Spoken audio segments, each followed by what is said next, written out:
I know, I'm sorry, I left you hanging for a few weeks. If you've been following my channel, you know that I had a Vauxhall Corsa-e and I'd been having a bit of trouble with it. That's all resolved now, but I'd had enough of the car, so I sold it. I'll stick some links down in the description for you so as you can go and follow that story if you're interested. But I had a new car on order and it's arrived, so I suppose I better go and show you what it is.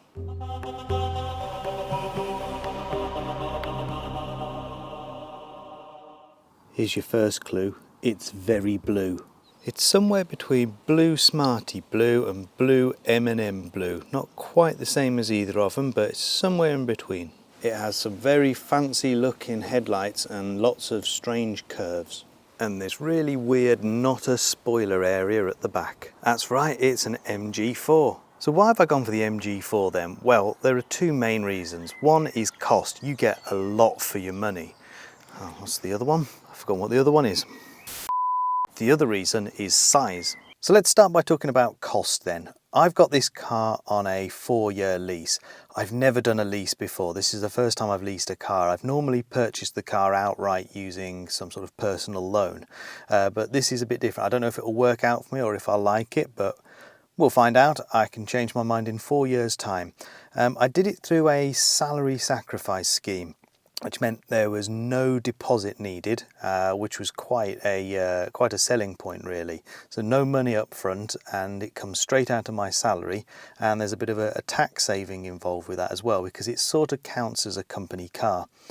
They include things like tyres, servicing, wiper blades, MOT, because I'm having this on 4 years, it will need an MOT after 3 years, so that's all included.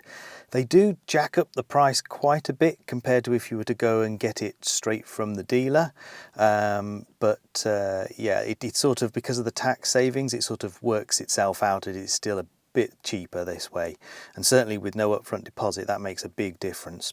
I've got it based on 15,000 miles a year, so over the 4 years, that's 60,000 miles is my limit. That's roughly what we've been doing. We might do a little bit less, we might do a little bit more, and we have to pay an excess mileage charge, but I think that's about right for what we're going to do. What were the other options then? Well, we could have had a Nissan Leaf, but obviously there's no CCS charging on that, and that put me off a little bit. I know you've got the CHAdeMO charging, and people have told me on Twitter that, or X or whatever it's called now, that that's fine, you can get around, but it's got lower battery capacity and no CCS. It was a lot cheaper, but I just thought for the sake of convenience, CCS is the future for charging. I kind of would prefer that. There was also a Mazda MX-30, I think it was, and that was a little bit cheaper, but like hardly any range, really tiny battery, and I just thought, what's the point in that car? You might as well go for the Nissan Leaf and have a known reliable car. But obviously Nissan Leaf, Mazda MX-30 or the MG4.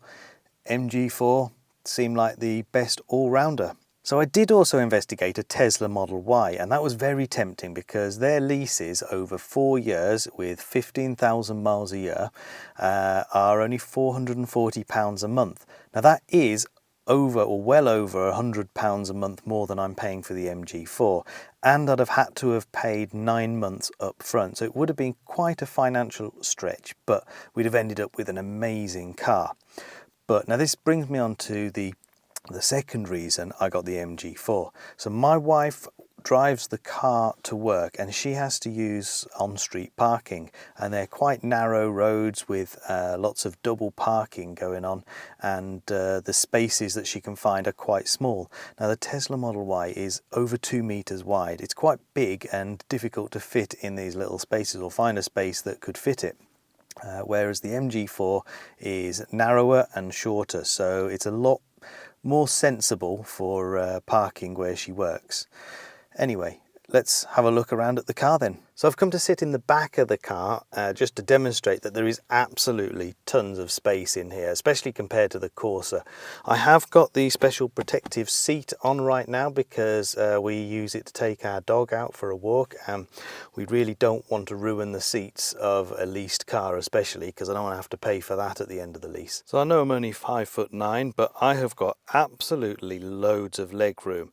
The driver's seat is all the way back, and I don't think I'd be cramped at all in the back here at all. In the middle behind the armrest, you've got this USB port. It's a USB-A port, not a USB-C port. And then there's some sort of storage area down at the bottom. Now, it's not a drinks holder. It's just a little storage area. I have no idea what you'd use it for, but it's there in case you need it. There's no light in the ceiling either in the back, which is quite annoying. Now, the Corsa was the same. I don't know whether that's just a small car thing, but the only light is available right in the front, between the passenger and the driver. Now this is the SE model, which is the most basic, and because of that you don't actually get any sat-nav built in. It has Apple CarPlay and Android Auto support, so the idea is you should plug your phone in and you can just use your phone for navigation if you need to. There is another display right behind the steering wheel which has got the crucial driving information like your speed and the normal sort of dashboard lights that you'd get. What I find is this screen is quite cluttered. There's a lot of information on it, and the speed is sort of in the middle. It's not massive and obvious. I mean, you get used to it, but I think it could be better laid out. Well, look, I haven't had the car that long yet, so I can't really tell you properly what it's like to live with. I will have to do another video for you in a few weeks' time telling you everything that's right or wrong about this car. Anyway, for now, these people here are my channel members, so a massive thank you to these guys for supporting the channel.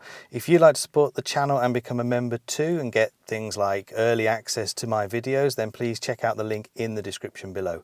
And don't forget to give this video a like if you did like it, and please subscribe to my channel for free to see more of me. Thank you for watching. Goodbye.